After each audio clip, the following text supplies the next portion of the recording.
Hi everyone, it's Gail Sullivan with BecauseWomen.com, and I want to thank you for joining me for this week's Friday Fragments. This is my opportunity to share with you some highlights from my own work week in hope that they might inspire you, motivate you, or just give you some ideas of things to think about or incorporate in your own business. Anyway, let's get started. There are two things that I want to talk to you about this week. The first is about mentors.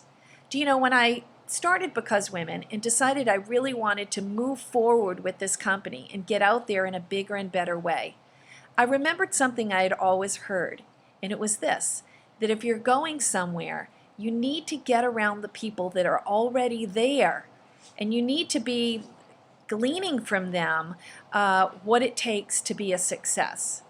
So I kind of sat back and looked out into the world, and that's when I found Sandra Yancey. Let me show you a picture of her. Here's a book that I'm reading by her. There she is. Sandra is the CEO and founder of the eWomen Network out of Dallas, Texas. She is also the co-producer of the movie, and she's actually in the movie, The Glow Project. Many of you know that that's the movie we're going to be showing this November 1st at the Hyatt. Anyway, I found Sandra because Sandra was doing everything that I kind of felt that I wanted to be doing, that I felt that I was destined to do. And not only was she doing it, she had been doing it for years and had been extremely successful. And so fast forward to 2011, here I am currently on Sandra's chairman circle. I've been in her mastermind, and she is my advisor and mentor. So Sandra called me this week to check in on how I was doing, to keep me accountable for some things that we had discussed. She wanted to see what she could do to help me. She wanted to see what doors she could possibly open, connections she could make for me.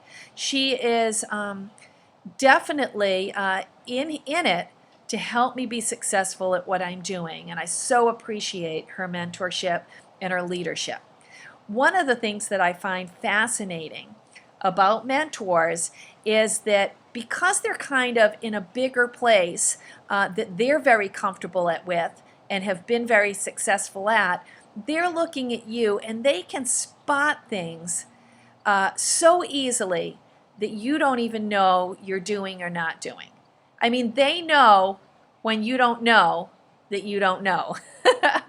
And that is exactly what we need.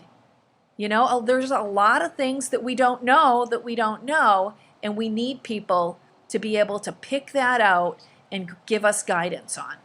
So, you know, Sandra gave me some great things that she wanted me to try. She pointed out some things. She gave me some good guidance. I mean, it's just excellent. So I say all of this because I want to ask you, who's your mentor? Who's going to pull you up to the next level with them? You know, I know we have a lot of great women in this community who are doing great things, but I also know that they have greater things that they still need to do in the next 10, 15, 20 years.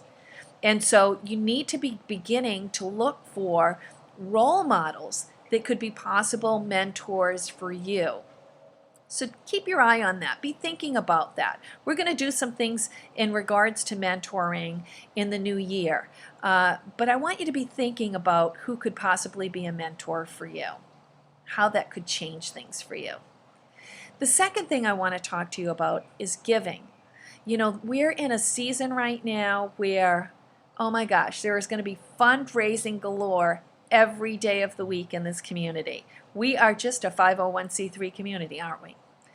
You know that one of the key components for Because Women is philanthropy, and I'm just a big believer on being able to give and to give generously, no matter what economic situation that you might be in. Anyway, at Because Women, we usually do a raffle or some sort of philanthropic piece in every one of our events. And over the past couple of years, one of the organizations that we have given to has been the State College of Florida to help young women pursue their careers. It helps them with their tuition. Now, we haven't given tons, but we've given what raffle money that we've had. And I just got this letter this week in the mail. I want to read it to you. It says, "To the Because Women group, I'm writing this letter to you to thank you for providing me with a college scholarship to better my education. I'm currently in my second year at the State College of Florida in the Occupational Therapy Assistance Program, and I'm expected to graduate in May of 2012. The scholarship will help fund my education, and it has lifted a huge financial weight off my shoulders. I appreciate how your organization has helped me and other students further our education. Sincerely, Nicole." Wow. I mean, I got that letter and I was just floored. You know, a lot of times we give and we just don't always see how at the end of that giving is someone who is benefiting. And you know, this letter from Nicole just changed that. It made me realize, oh yeah, all that money that we gave has made a difference in someone's life, in someone's education. You know, whether you're giving to Boys and Girls Club, Big Brothers Big Sisters, United Way, Manatee Glens Addiction Center, your money is helping someone at the end of the line here.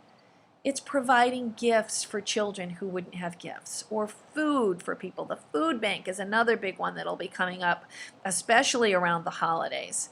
That food makes a difference to a family. You know, with Manatee Glens, we gave them some money not long ago. Do you know what?